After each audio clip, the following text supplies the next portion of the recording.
There are certain works which are, as it were, the aggregate, the sum total, of a large number of smaller works. If we stand near the seashore and hear the waves dashing against the shingle, we think it is such a great noise, and yet we know that one wave is really composed of millions and millions of minute waves. Each one of these is making a noise, and yet we do not catch it. It is only when they become the big aggregate that we hear. Similarly, every pulsation of the heart is work. Certain kinds of work we feel and they become tangible to us. They are, at the same time, the aggregate of a number of small works. If you really want to judge the character of a man, look not at his great performances. Every fool may become a hero at one time or another. Watch a man do his most common actions. Those are indeed the things which will tell you the real character of a great man. Great occasions rouse even the lowest of human beings to some kind of greatness, but he alone is the really great man whose character is great always, the same wherever he be. Karma in its effect on character is the most tremendous power that man has to deal with. Man is, as it were, a center, and is attracting all the powers of the universe towards himself, and in this center is fusing them all and again sending them off in a big current. Such a center is the real man, the Almighty, the Omniscient, and he draws the whole universe towards him. Good and bad, misery and happiness, all are running towards him and clinging round him, and out of them he fashions the mighty stream of tendency called character and throws it outwards. As he has the power of drawing in anything, so has he the power of throwing it out. All the actions that we see in the world, all the movements in human society, all the works that we have around us, are simply the display of thought, the manifestation of the will of man. Machines or instruments, cities, ships, or men of war, all these are simply the manifestation of the will of man, and this will is caused by character, and character is manufactured by karma. As is karma, so is the manifestation of the will. The men of mighty will the world has produced have all been tremendous workers, gigantic souls, with wills powerful enough to overturn worlds, wills they got by persistent work, through ages and ages. Such a gigantic will as that of a Buddha or a Jesus could not be obtained in one life, for we know who their fathers were. It is not known that their fathers ever spoke a word for the good of mankind. Millions and millions of carpenters like Joseph had gone, millions are still living.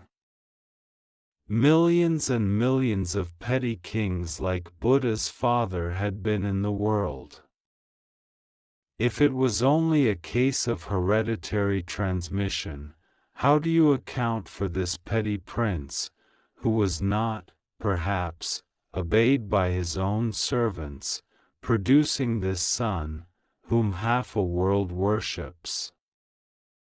How do you explain the gulf between the carpenter and his son, whom millions of human beings worship as God? It cannot be solved by the theory of heredity. The gigantic will which Buddha and Jesus threw over the world, whence did it come? Whence came this accumulation of power? It must have been there through ages and ages, continually growing bigger and bigger, until it burst on society in a Buddha or a Jesus, even rolling down to the present day. All this is determined by karma, work. No one can get anything unless he earns it. This is an eternal law. We may sometimes think it is not so, but in the long run we become convinced of it. A man may struggle all his life for riches, he may cheat thousands, but he finds at last that he did not deserve to become rich, and his life becomes a trouble and a nuisance to him. We may go on accumulating things for our physical enjoyment, but only what we earn is really ours. A fool may buy all the books in the world, and they will be in his library, but he will be able to read only those that he deserves to, and this deserving is produced by karma. Our karma determines what we deserve and what we can assimilate. We are responsible for what we are, and whatever we wish ourselves to be, we have the power to make ourselves. If what we are now has been the result of our own past actions, it certainly follows that whatever we wish to be in future can be produced by our present actions, so we have to know how to act. You will say, what is the use of learning how to work? Everyone works in some way or other in this world. But there is such a thing as frittering away our energies. With regard to karma yoga, the Gita says that it is doing work with cleverness and as a science. By knowing how to work, one can obtain the greatest results. You must remember that all work is simply to bring out the power of the mind which is already there, to wake up the soul.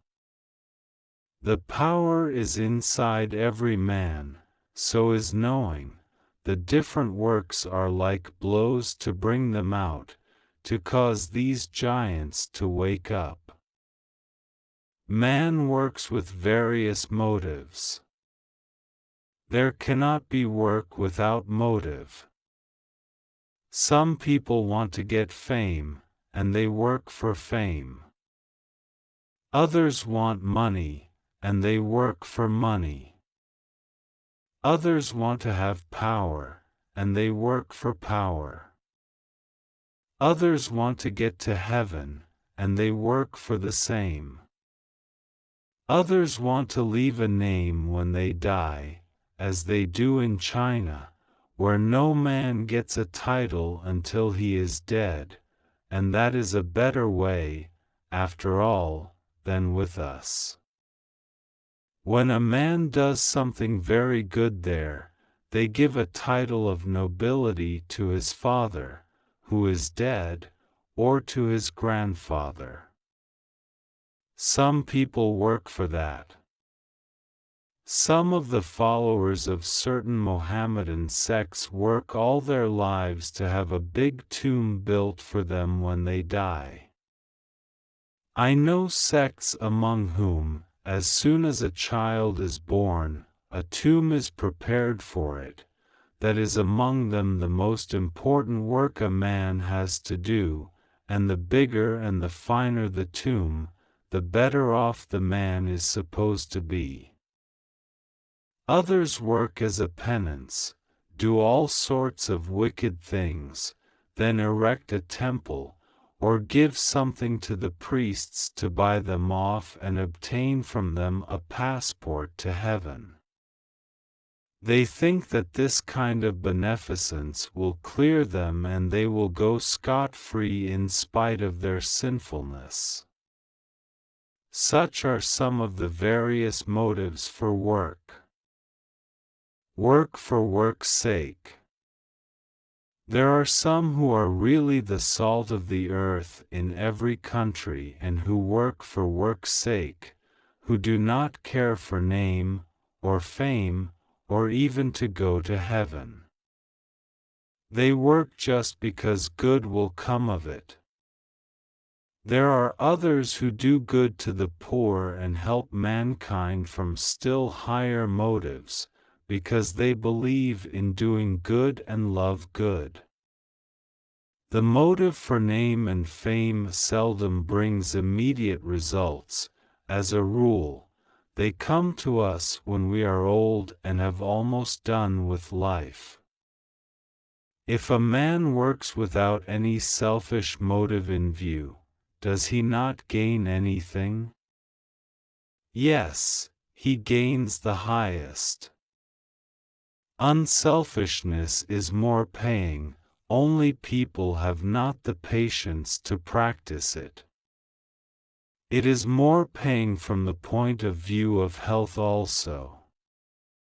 Love, truth, and unselfishness are not merely moral figures of speech, but they form our highest ideal, because in them lies such a manifestation of power.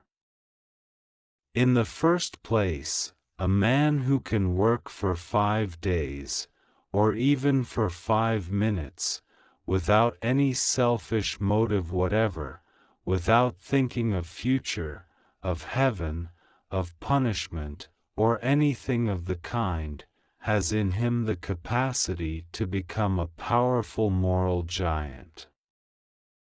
It is hard to do it, but in the heart of our hearts we know its value, and the good it brings. It is the greatest manifestation of power, this tremendous restraint. Self-restraint is a manifestation of greater power than all outgoing action. A carriage with 4 horses may rush down a hill unrestrained, or the coachman may curb the horses. Which is the greater manifestation of power, to let them go or to hold them? A cannonball flying through the air goes a long distance and falls. Another is cut short in its flight by striking against a wall, and the impact generates intense heat. All outgoing energy following a selfish motive is frittered away. It will not cause power to return to you, but if restrained, it will result in development of power. This self-control will tend to produce a mighty will, a character which makes a Christ or a Buddha. Foolish men do not know this secret. They nevertheless want to rule mankind. Even a fool may rule the whole world if he works and waits. Let him wait a few years, restrain that foolish idea of governing, and when that idea is wholly gone, he will be a power in the world. The majority of us cannot see beyond a few years, just as some animals cannot see beyond a few steps. Just a little narrow circle, that is our world. We have not the patience to look beyond, and thus become immoral and wicked. This is our weakness, our powerlessness. Even the lowest forms of work are not to be despised. Let the man, who knows no better, work for selfish ends, for name and fame, but everyone should always try to get towards higher and higher motives and to understand them. To work we have the right, but not to the fruits thereof. Leave the fruits alone. Why care for results? If you wish to help a man, never think what that man's attitude should be towards you. If you want to do a great or a good work, do not trouble to think what the result will be.